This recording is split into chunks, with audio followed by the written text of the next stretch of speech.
All right, so because we have so many people who were not here yesterday, this was supposed to be part 2. So I'm going to go back and start at the beginning. I'm going to go fairly quickly through the first part.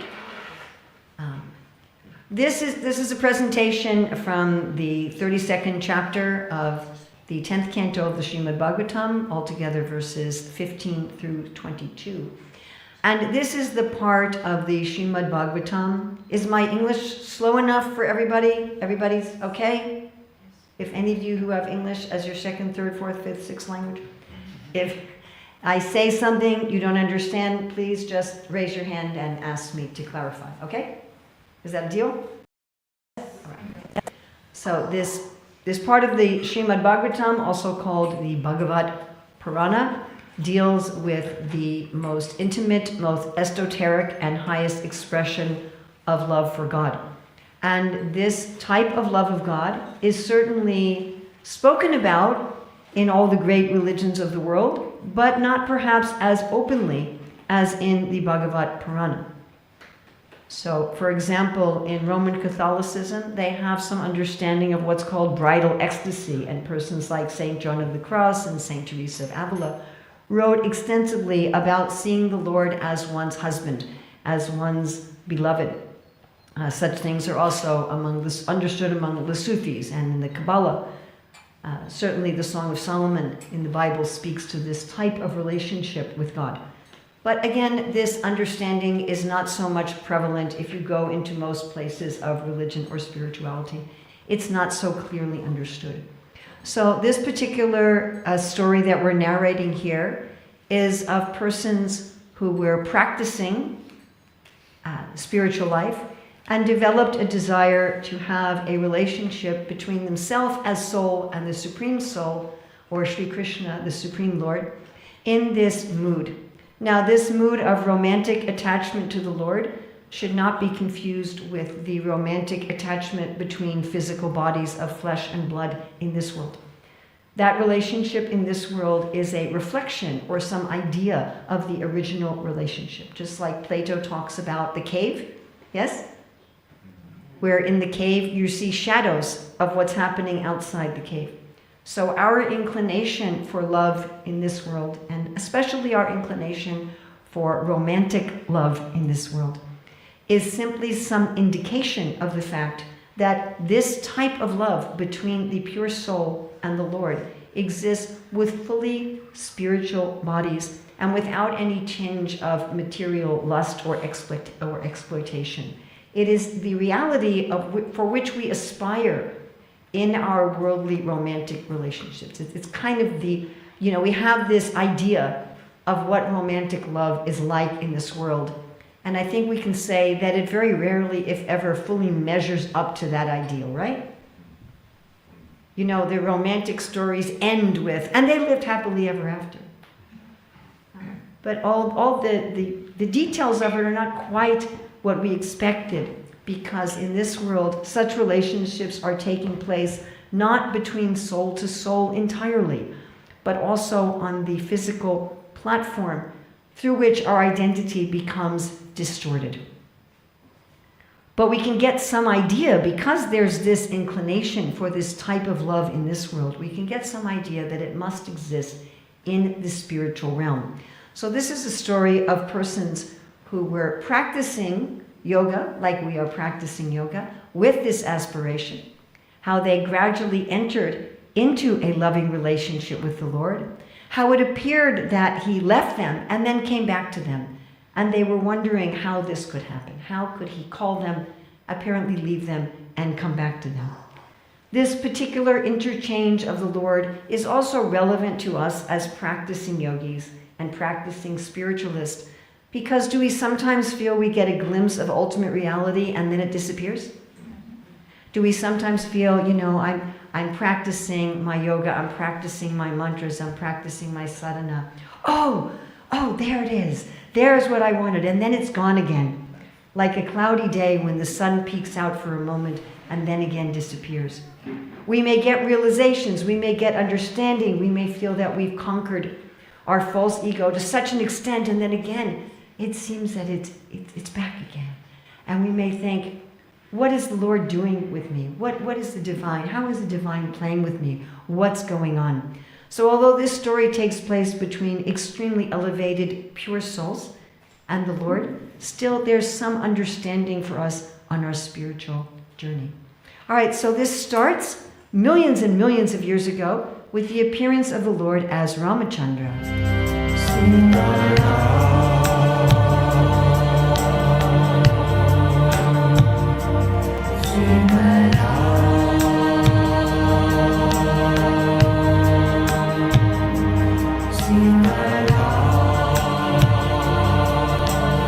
So the great yogis in the forest, when Ram was there, they saw him and they thought, we want to develop this spiritual love with you as if we were husband and wife. And Ram said, that's not possible in this avatar. You're going to have to wait for millions of years until I appear as Krishna. And they did so. And when Krishna had appeared, Krishna appears once in every trillions and trillions of years in the universe. When he had appeared before, the personifications of the scriptures, they also had this desire. They said, we want to come and see the Lord and marry him. But they had to wait until he appeared again. So when he appeared again, they took birth as young women in the village where Krishna incarnated as an avatar. And then again they had to wait till they were grown up and it was a suitable time. And then one night, in the middle of the night, they heard a flute that sounded like their own name being called. And so they left their homes in the middle of the night to run to see the Lord. And when they saw him, he said, transcendental love for me arises by the devotional process of hearing about me, seeing my deity form, meditating on me, and faithfully chanting my glories. The same result is not achieved by mere physical proximity, so please go back to your homes. And they said, no, we're not going home. We've been waiting for you for billions of years, and now you've called us, and we're not going home. So being moved by their great desire, the Lord started singing with them and dancing with them and joking and wandering on the bank of the river Yamuna. And they were thinking, now we have achieved our heart's desire. We are the most fortunate persons in the universe.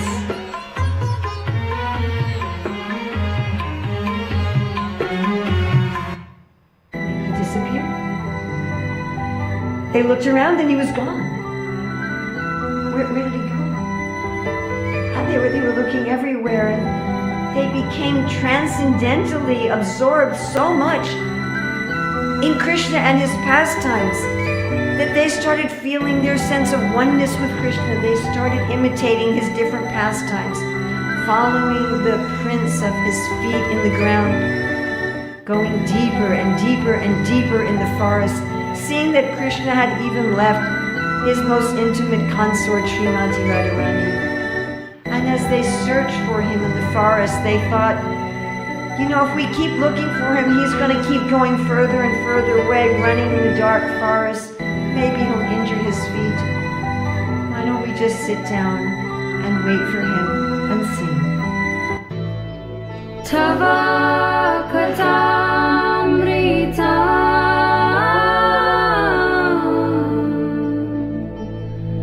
Tapta Jivanam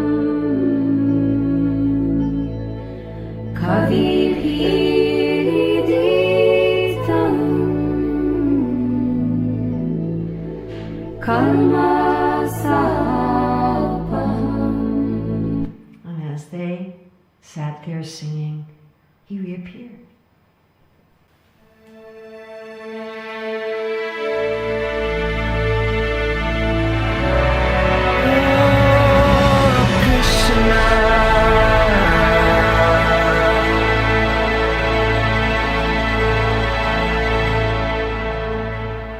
This was a commission painting for our publication of the Srimana Shiksha. And this painting exactly follows the descriptions in the Bhagavad Purana and the Srimad Bhagavatam of when Krishna returned to his beloveds and exactly his dealings with each of them. So we look at these 3 verses. We recited the Sanskrit of these yesterday, so we're not going to recite them again. I'm going to go through these quickly because then we're going to explain them again. Okay, so Krishna returned and the gopis had their question. And what they were thinking, now this is not just from the verses, this is also from the commentaries of our acharyas, from Srila Prabhupada's Krishna book, and from the book Ananda Vrindavan Champu. They were thinking, no gentleman would call his beloved, show his affection, and then disappear. What do we call that today? Ghosting.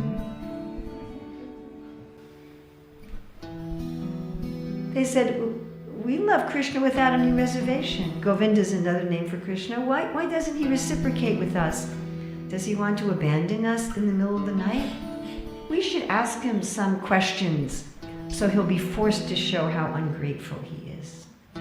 We'll pose a question about love, and then we'll reveal our hearts. So he had awakened these transcendent, spiritual, romantic desires within the gopis. Gopis means cowherd girls. So these were girls in a cowherd village that took care of cows, and they would sell the milk products in the nearby town. And they were having this sweet relationship externally, but internally these ladies were very angry. How could you call us and then leave us? So they said, would you please answer us with something? Because they didn't want to openly say they were angry. They thought he might leave again. You ever get mad at God, but you don't quite want to tell him how mad you are? So there's like, we don't know anything. You know, we're village girls. And we have a question. Since you're very learned, you can answer it properly. They wanted Krishna to prove with his own words that he was ungrateful.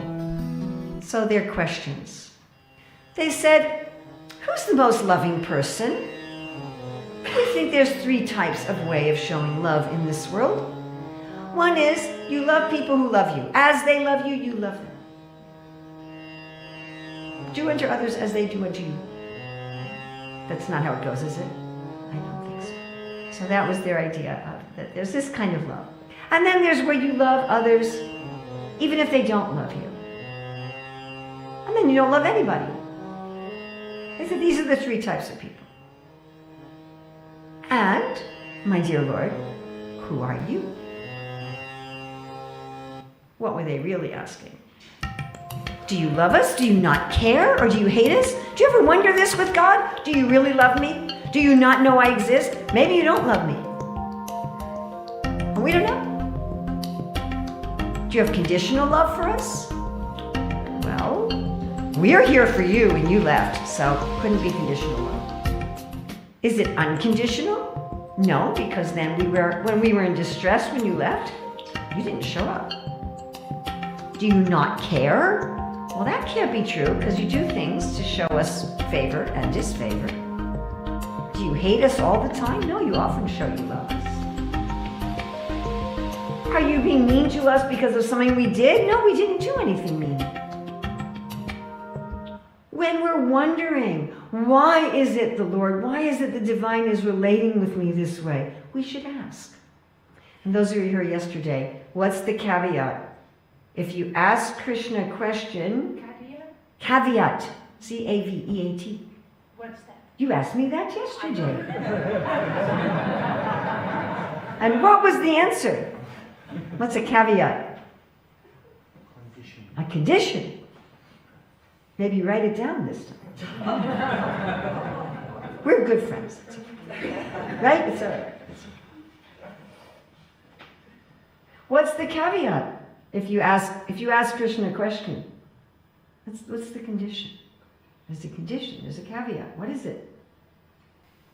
Have to do what you're told. Yeah, you got to be willing to listen to the answer.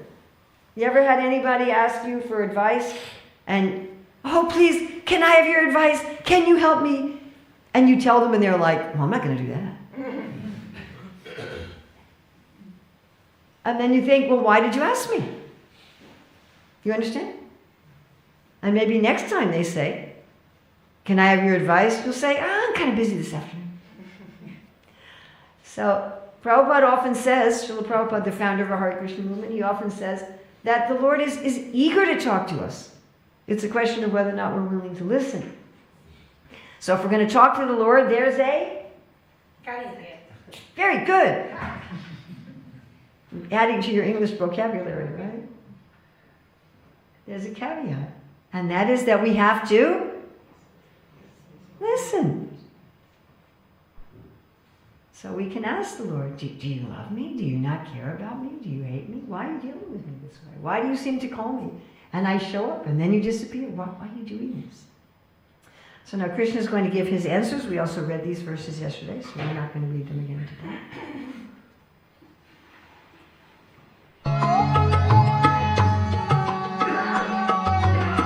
So Krishna looked at them very sweetly with sidelong lenses.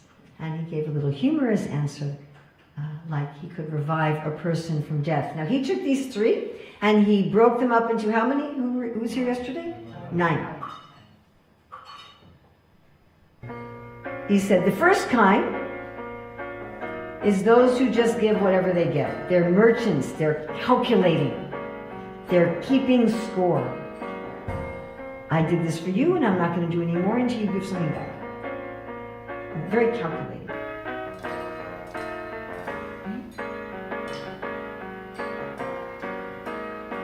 There's not really love going on. Like you go to a shop, right? You know, not loving the merchants, I mean, unless they're your friends. But generally you go to a shop, there's no love. You're just going there to buy something. And you want to get a good deal, even if it's at their expense. And they want to make more money off of you. You understand? Yeah? You don't say, oh, it's a sale. Are you making enough money? You sure? Maybe I should pay you the full price? And Krishna says this very heavy thing.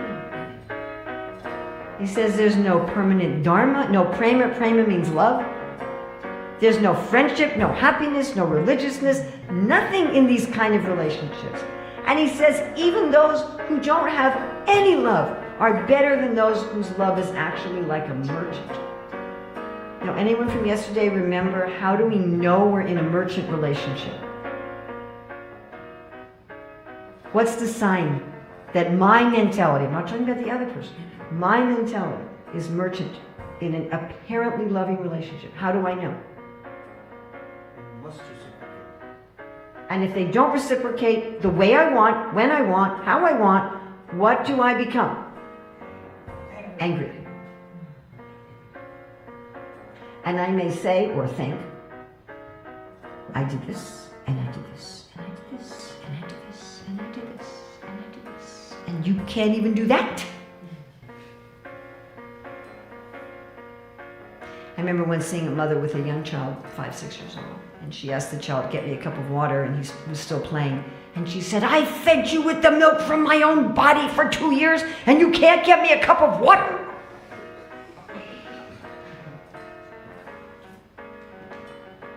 But we'll think like that. And by the way, when we compare, please listen carefully, this is important.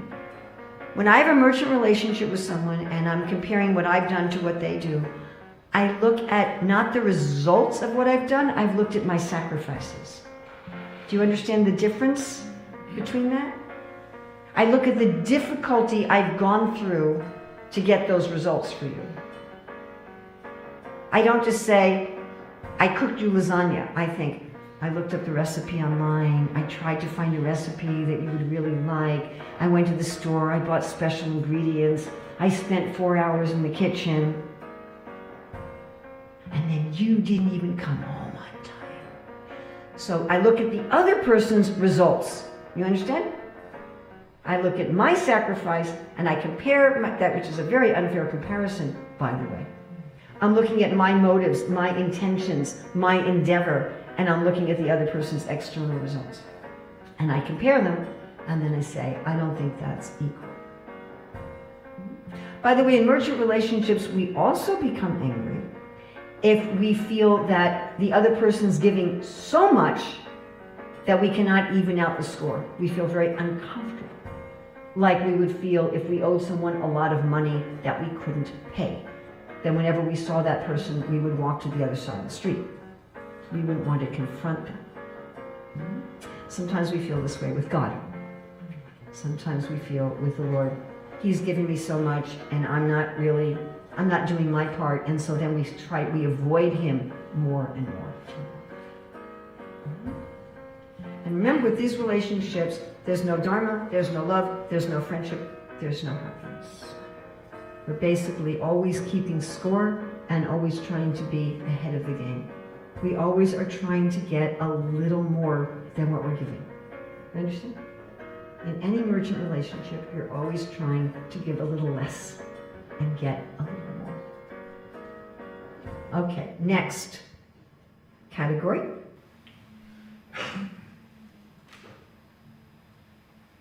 Those who show affection even to those who are indifferent. So here Krishna gives two subcategories, pure devotees and family. So those who are liberated souls, enlightened beings, pure in love of God. They are kind to everyone, even who's not kind to them. And then family, especially parents to children. And here's the opposite. Dharma and prema are lasting. They feel the happiness and distress of others like their own, even when there's no reciprocation. This is the prime symptom of spirituality. Spirituality is when I'm happy at others' happiness, I'm distressed at others' distress. So one is the great devotees, the enlightened beings, and one example is of Prahlad Maharaj. His father was very abusive towards him, trying to kill him. Because of that, the Lord himself appeared and killed the abuser. So this little boy Prahlad, he was happy his father had been punished and killed. But then he said, "My dear Lord, I would like my father to become rectified joyfully. I want him to become rectified without suffering, even though he was so offensive to me and caused me so much suffering." He didn't have malice towards his abuser. And Krishna says, "Oh my dear ladies, oh my dear thin-waisted women, this middle question, like the middle portion of your body, describes your love for me, that even though I left you, your love never diminished." And the other category is family members, right? And we see this. Of course, there are also very dysfunctional families or abusive families or whatever. But in your kind of, let's say, normal, healthy family. So even if the children become criminal or go wayward or ungrateful, right, or estrange themselves from the parents never stop loving them. And there's this sense when you're a parent, and I think especially, I was saying this yesterday, any of you ever held a very, very small, happy or sleeping baby? Anybody here ever held a very small, happy or sleeping baby? And when you're holding that little baby, thinking about like sitting in a rocking chair and you're holding this little sleeping baby and you're rocking, you're filled with love for this child that has no way of loving you in return. It's difficult to say if this, 2-month-old baby even knows that you exist as a separate person. So you're not feeling this happiness because someone is loving you. You're feeling this happiness because you're loving. And this love you feel for this child, it's a very great love. Yes, anyone who's experienced it? I think it's one of the most astonishing experiences that one can have in this world. So what to speak, if we can feel this love for one living being, if we feel this love for God, for the divine who's everything, how much we're filled with that love, which is kind of the essence of this whole verses. But this concept of loving someone independent of whether or not they're loving us in return. Then he goes to the ungrateful people. Here he has many subcategories. So the first category of people who don't seem to love anyone are spiritually enlightened beings who are so full with divine love that they may appear to be indifferent to the loving relationships of the world. Some of these people leave the world. They go to a cave up in the Himalayas somewhere. They don't interact with anyone. And you can say, why don't you love anybody? I'm already full of divine love. Why do I need to interact with the world? Then there are people who feel they have all their material desires fulfilled. They have as much money as they want, as many friends and family as they want, and they don't really need your love, so they may be indifferent to you. Then there's the fools. These people want to love, they want loving relationships, but they're so foolish that they can't see anything anybody does for them. They're just unaware of it.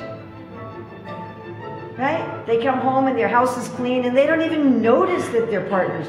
They're like, oh yeah, that's my partner. They're supposed to do it. They're supposed to clean the house. They don't notice anything. They're blind to it. They're so absorbed in themselves. Then you have the category of guru druha. So these people are actually inimical to those who help them. They see it, so the foolish person doesn't see what others do for them. They're just going through in their own selfish cloud, and they want love, but they don't even see that anyone loves them. The Guru Druha, they see that others love them, but they're inimical, and there's 3 categories that are going to keep getting worse. So the first is that where there's some reason to hate a benefactor. So someone's done 100,000 million things to me for my benefit, but they did insult me yesterday.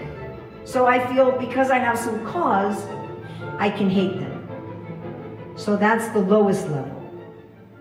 The next is when you hate someone who's never done anything wrong for you. They've only been your benefactor, but still you envy and hate them. And the worst is when someone's only been your benefactor and you actually want to hurt them and you do your best to hurt them. So these are the summary of the 9 persons. Those who are selfish. The apparent loving relationship is a business exchange. Now, there's nothing wrong with a business exchange if it's a business exchange. But if it's a business exchange disguised as love. Selfless giving. Either you're an enlightened being, you're a pure devotee, or the kind of selfless love we find in a family. Someone who's indifferent to loving relationships, either because they're fully satisfied within themselves. Spiritually, they feel satisfied materially. They're ungrateful because they're foolish, or they're actually inimical. They hate a protector over some slight reason. They hate people for no reason, loving people for no reason, or they actually injure those. So we talked about this yesterday, so I'm not going to, again, talk about it so deeply. We might think, well, I want to be this 2A, I want to be the enlightened being who loves everybody unconditionally. Now, if we just imitate that, but in our heart we're still doing a business exchange, it won't be sustainable. So if I think, I'm just going to love you unconditionally, I'm just going to love you unconditionally, but inside I'm thinking, I did this, I did this, I did this, I did this, what did you do, what did you do, what did you do?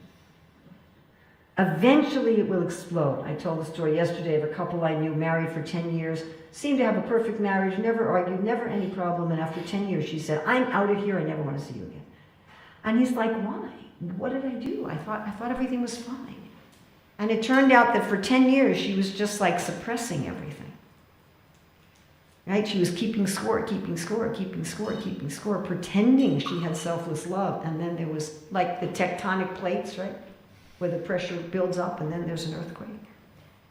And with 10 years of built up frustration and resentment, the relationship couldn't be fixed, unfortunately. It was an extremely unfortunate situation. So what we should not do is pretend. Spiritual life and authenticity have to go together. You cannot have spirituality if you're not authentic with yourself and with the Lord who already knows everything about you. So rather, we should be trying to cultivate this selfless love. And there's this wonderful book, Madhurya Kadambini, by one of our great previous teachers, Vishwanath Chakravarti Thakur, where he says we start off as just being totally absorbed in ourselves. Even though we might not think we are, that's the reality. And our actual spiritual love is just a trace. And as we grow our spiritual love, our selfishness diminishes. And when it gets to about halfway, we become fixed in spirituality. Now, a nice comparison is we can think about selfishness, and I give this example all the time. We can think of selfishness as like fake fruit juice. Do they sell that here in Belgium? I know they sell it in America. You know, water, it's just water with sugar, and they put some coloring, fake coloring in it, and they put some fake flavoring in it. Right? You must have that kind of thing here. And maybe they put a few drops of real juice so that they can put on the label, contains real fruit juice. Right? In some big jug, there's just... So let's say you have a cup full of that. So that's our merchant mentality, or our ungrateful or inimical mentality, perhaps. And our cup is full of that. And we would like to be filled with this divine love so we can actually be giving others pure, unconditional love. So we take that and we start pouring it into our cup. It's like if you took real fruit juice, you know, you went out to an orange tree and you picked some oranges in season and you made fresh, pure orange juice. How many of you have ever had fresh orange juice like right in season? It's amazing, right? My father used to make fresh orange juice for me every morning. And so I have no taste. Like if someone gives me like, you know, bottled orange juice, I'm like... So let's say you take the real thing and you start pouring it into your cup full of this fake juice, and you just keep pouring and pouring and pouring. What's going to happen? The proportion in the cup is going to change, right? As you keep pouring and pouring and pouring, gradually, the mixture is going to come so that it has more and more real juice and less fake juice. And eventually, you're going to have real juice and you never will have had an empty cup. So as we start filling ourselves with genuine spirituality, the nature of our relationships change. And what happens, how can people be actually really, genuinely just giving and loving? Because they're so full of divine love, they don't need anything from anyone. They're like this Atmarama who don't need anything. But this love is overflowing, so anything they give to anybody, they don't need anything in return. Now that doesn't mean that you allow people to abuse you, because we're also part of the divine. It's not that we should let people, you know, beat us and insult us and we just stand there. We also have some duty to take care of ourselves and report criminals to the police and so forth. But we don't have any enmity towards anyone. Do you follow? Yeah?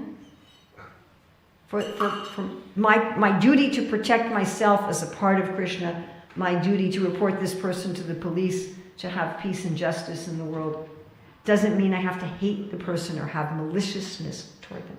I still have love for everyone. I'm not distinguishing, I love my friends more than my enemies, or I love people who do things for me. There's no more calculation. There doesn't need to be, because I'm overflowing with love. So the gopis, hearing this analysis of Krishna, they wondered. They're like, okay, you're not a merchant and you're not merciful like a family member. You must be one of those ungrateful people. This is where we ended yesterday. Okay, so if we can say these verses together, I'm not going to do, I say and you repeat, if we can just say the Sanskrit and the English all together.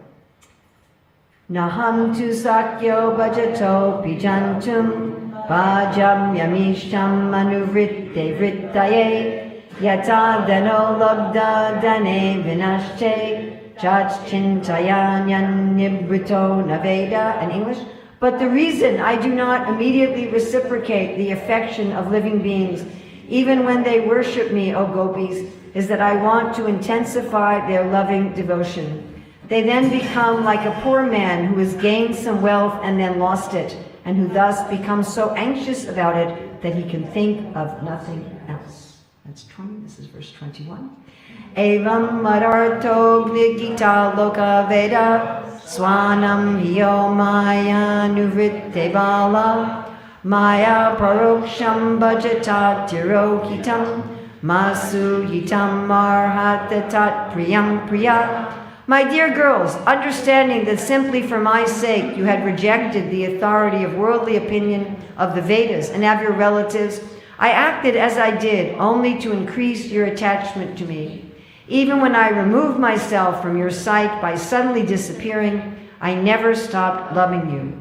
Therefore, my beloved gopis, please do not harbor any bad feelings toward me, your beloved. And text 22.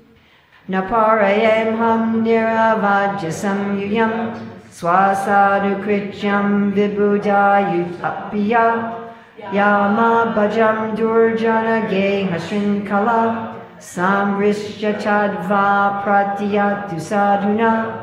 I am not able to repay my debt for your spotless service, even within a lifetime of Brahma. Your connection with me is beyond reproach. You have worshipped me, cutting off all domestic ties which are difficult to break. Therefore, please let your own glorious deeds be your compensation. So now Krishna is going to go through all of these types of people and relationship and show, as the Lord, that on one hand you can say he is like that, and on the other hand you can say he's not like that.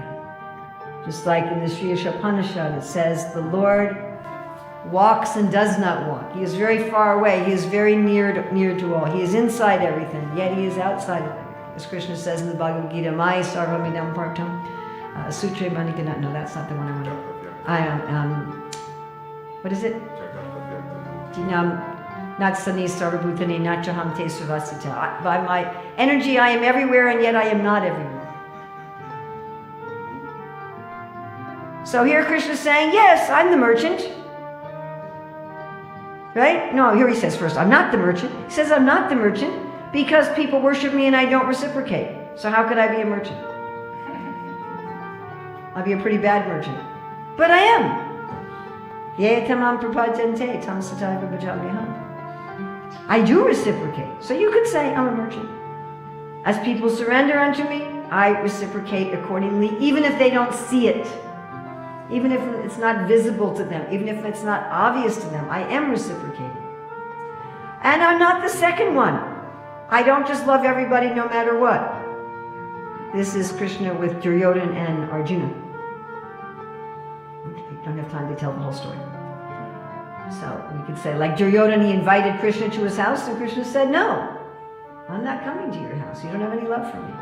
And Vidura invited him, he said, yes, I'm coming to your house, even if you feed me banana peels. So he could say, you could say, I'm not the second person. I don't just love unconditionally. But yet I am the second person. Because I care for you even if you don't care for me. Does Krishna care for everyone? Even if they don't care for him. And he says as far as being indifferent.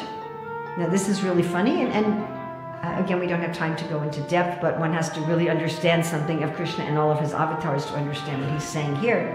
He's saying, in my form as a Supreme Lord, you can say I'm Atmaram and Aptakami. You can say I'm fully self-satisfied. I have everything I want. I don't have a need for any relationship. But in my avatar as Krishna, my manifestation of Krishna, I appear to be a little cowherd boy, and I'm not acting like that. I'm in the mood that I do have desire for relationships with others. You could say, I'm not really an Atmarami because I'm attracted. Someone who's spiritually self-satisfied is not attracted by anything. And he said, you can say I am, but I'm not, because I'm attracted by your talking about me. And I'm not indifferent. All the living beings in all the worlds and all the universes, I'm not indifferent. Nitya Nityanam Chaitanyas Chaitanam Eko Pahanam Yudhadati Kaman. I'm fulfilling everyone's desires. How can you say I'm indifferent? And if you want to say I'm Aptakami, I don't have any desires, because I care about the love of my devotees, I want to maintain them. I don't need anything. I have everything I need. But still, Krishna's saying I have this need to reciprocate with my devotees. He says, you can say I'm self-satisfied. I have unlimited opulences. But to love my devotees, I don't act as if I'm that kind of person. I act as if I'm not fulfilled. I act as if I'm not satisfied. I act as if I need the love of my devotees. And could you say, I'm just a fool? I don't see what people do for me? You could say that here I am as Krishna. I'm a little uneducated cowherd boy. I haven't been to school yet. I'm a foolish person. But as Narayana, I know everything. Do you see how he reversed it?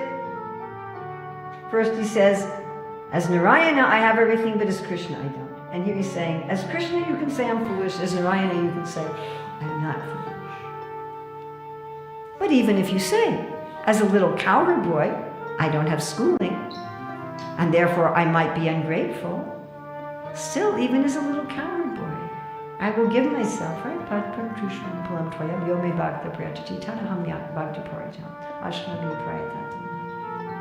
You give Krishna a little leaf and he's grateful. So I like to tell this story. I visited this devotee's house one time, and you see the deities on the right side, Jagannath, Balaram, and Subhadra. So these devotees had a form of the Lord like this in their home, but only this small. Have any of you seen that?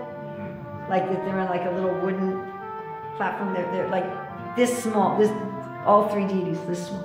So they had them on their altar. So they're going to give them water, and their water cup was this small. So you'd have to take an eyedropper, you know, 1 drop of water. And so they're offering 1 drop of water to God. Now, if instead of giving me a cup of water, someone gave me 1 drop of water, I wouldn't be very happy. But Krishna's so grateful. Someone gives him 1 leaf, especially tulsi leaf, but even you give him a spinach leaf, a lettuce leaf. Anybody can get some water or a lettuce leaf. Anybody can pick a flower. You don't require any riches, you don't require even to have much intelligence, you don't require to have practically any talent, you don't require anything. And you give Krishna that and he'll be grateful forever. Oh, they've done something for me. This amazing gratitude of Krishna gives us great hope that although what I offer to the Lord is insufficient, if we're honest, and if we don't have a merchant mentality, I've done so much for you, God, what have you done for me lately? You know, but if we really see that, what do I have to offer? But still, he's so grateful. I don't think you're going to find anybody in this world that has this extent of gratitude. Of course, we should also cultivate this kind of gratitude if we don't want to be a foolish person. If we don't want to be a person who doesn't notice what people do for us. The counter to that is always developing gratitude. Gratitude for every little thing. And not just looking at the result of what people do for us, but looking at their sacrifice. Huh? Like we want people to look at our sacrifice? Looking at their sacrifice. Looking at their effort, looking at their intention, looking at their endeavor, even if the result is a mess. And being grateful for everything that Krishna gives us. Then he says, you could call me Guru Druhi because I gave you up. I left you in the forest. So you could say, I'm a Guru Druhi. But you could say, I'm not, because I came back. I didn't leave you forever. So Krishna, for each of these, is saying, you could say I am, you could say I'm not. Now he's going to reveal, why does he act this way? Is this a question we all have? Why does he act this way? You know, people often ask, one of the main questions people ask is, why can't I be in touch with the divine every moment? Why does it come and go? Now, part of that answer is, I haven't reached the point of steadiness yet, which is like about 50%. Of developing my love for Krishna and getting rid of my selfishness. So part of that is us. Part of that is I haven't personally reached the point of steadiness, and therefore I have to be unsteady by definition. If I don't have enough of my spirituality awakened. But the other reason is the way that Krishna is dealing with us.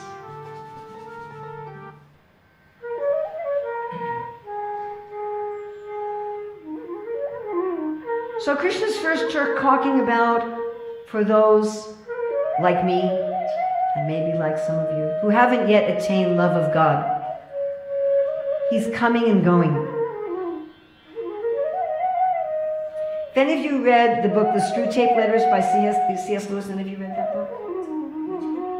The Screwtape Letters. Any of you read that book? Oh my goodness. And there C.S. Lewis is talking about how in this world everything comes in waves, including our spiritual inspiration. And he says the times when we're actually making the most advancement is during the times that seem dry, the times that seem that God has vanished from our life. When we look upon our life and we don't see him, but we still love him, we still obey him, we still follow him. That's when we're growing the most. We're not just growing the most in the times of ecstasy. And Krishna is saying, I appear to lead them for them to develop humility, for them to think everything I've done has been useless.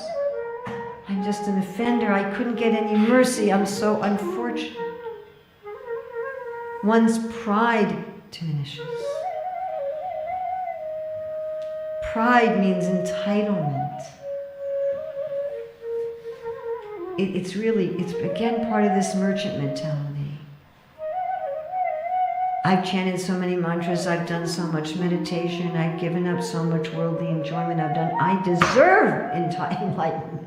Where is it? Why doesn't it come? Why doesn't it stay? But that mentality is exactly the opposite of spirituality.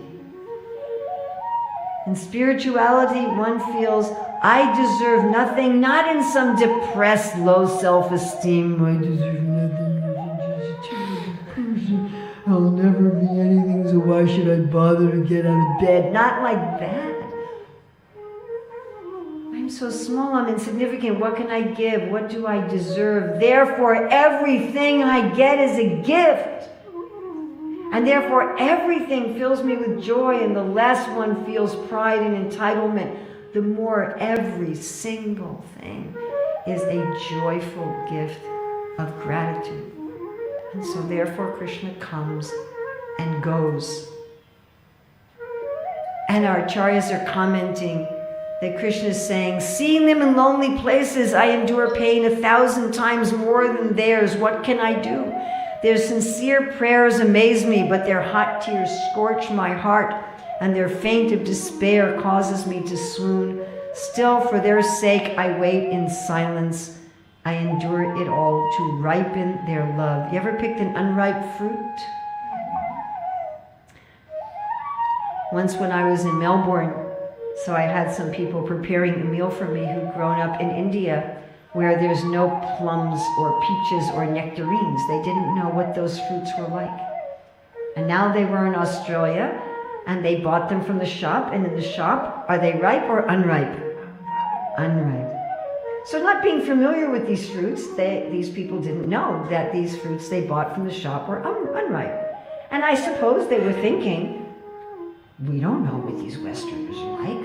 I guess they like these kind of hard, sour fruits. So they made me a fruit salad with unripe fruits.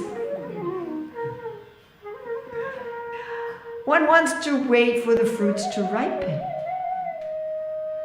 So for those who are aspiring for spiritual perfection, Krishna is coming and going so that we don't develop spiritual pride. You understand?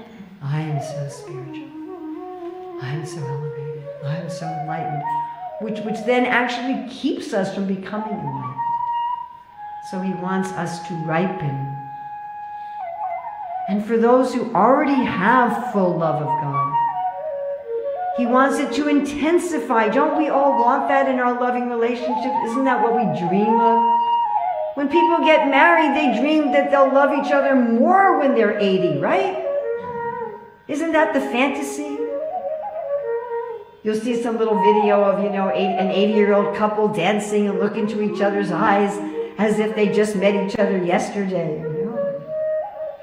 That's what I want. I want my love to just increase and increase and increase and increase.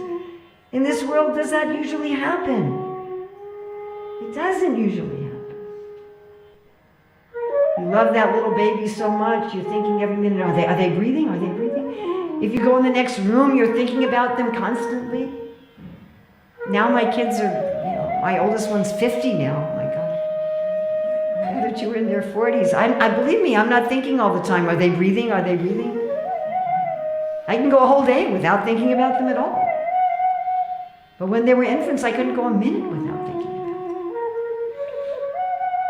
them. Things in this world, it tends to decrease. Yes? But we want something that increases. And so those who are perfect in their love, there's this coming and going, which is described in depth in the book called Bhakti Rasamrita Sindhu. So that love is always increasing.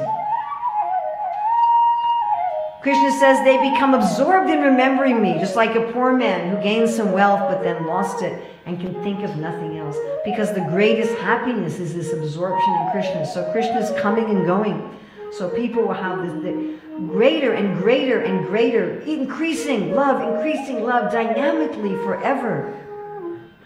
But then he turns to the gopis and he says, you're not in either of these categories. You're not people trying to attain love. And you're not even at the level of people who have love. You're the limit. And he says, I'm very sorry. How interesting that God can apologize.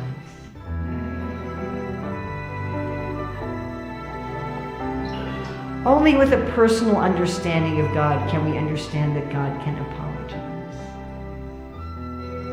When I was a seminary student in my younger days, and I asked my religious leaders, Moses breaks the tablet of stone and he comes back up on Mount Sinai, and God says, I'm going to kill them all. And Moses says, no, you can't do that. You promised Abraham that his descendants would be numerous. You can't kill them all. And God says to Abraham, you're right, I'm wrong, I'm sorry. And I said, it doesn't make any sense. How can God, the all-knowing, the all-perfect, the all-powerful, say I'm sorry? But he's a person. These are personal relationships. And so Krishna says, I'm sorry. I shouldn't have left you after I called you. He said, my arguments about increasing love don't apply to you. My motive in leaving you was different, not to increase your love. The gopis' love for Krishna is always increasing anyway. But actually, the reason I left you was to show everyone in the world that you are the greatest devotees. That even after waiting billions and billions of years to have a relationship with me, and then I call you, and I tell you to go home, and you stay, and then we're there laughing and joking, and then I disappear. You never stopped loving me. You didn't blame me. You didn't get angry at me. You didn't leave. You waited patiently for me. And when I came back, you accepted me. I wanted to show everybody this glory of yours. That's why and I wasn't actually away from you.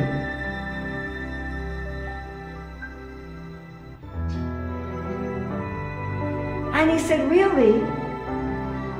You've done more for me than I've done for you. How is that possible? How can we do more for the infinite than he can do for us? Is that possible?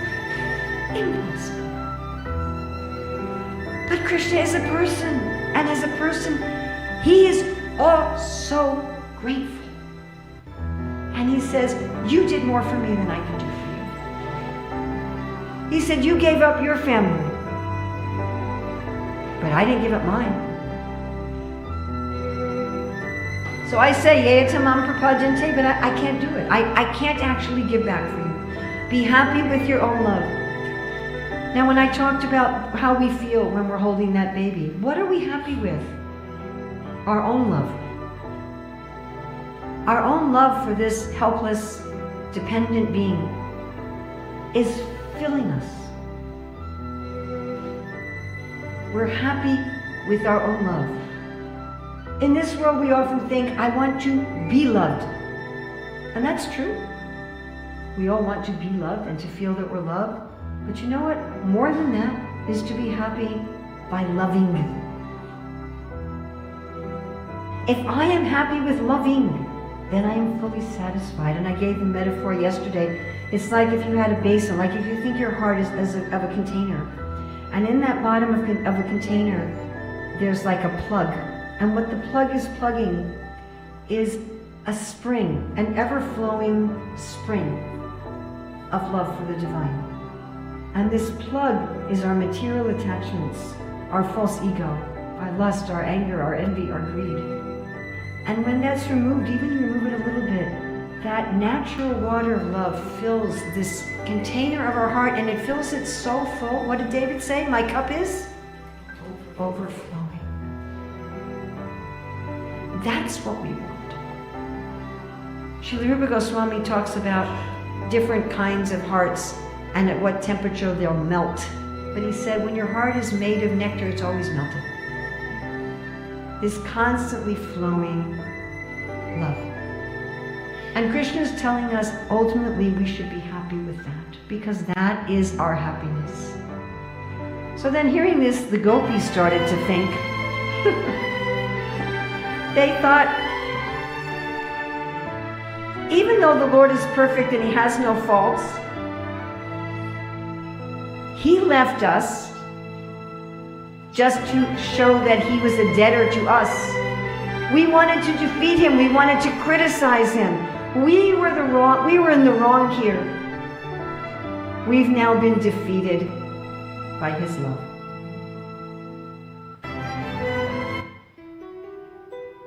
And then begins the Rasa Lila. Thank you very much. Anything good in this presentation is from Srila Prabhupada, our acharyas. I've looked here at the commentaries, Srila Jiva Goswami, Srila Sanatana Goswami, Srila Vishwanath Chakravarti Thakur, the works of Kavi Karnapur. And anything bad in this presentation is my own responsibility. I hope you can please take the good and leave aside the bad. Thank you. Hare Krishna.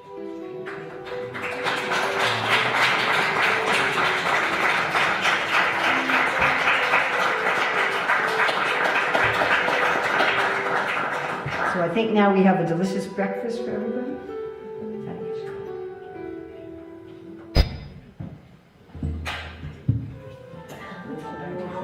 Srila Prabhupada ki jai.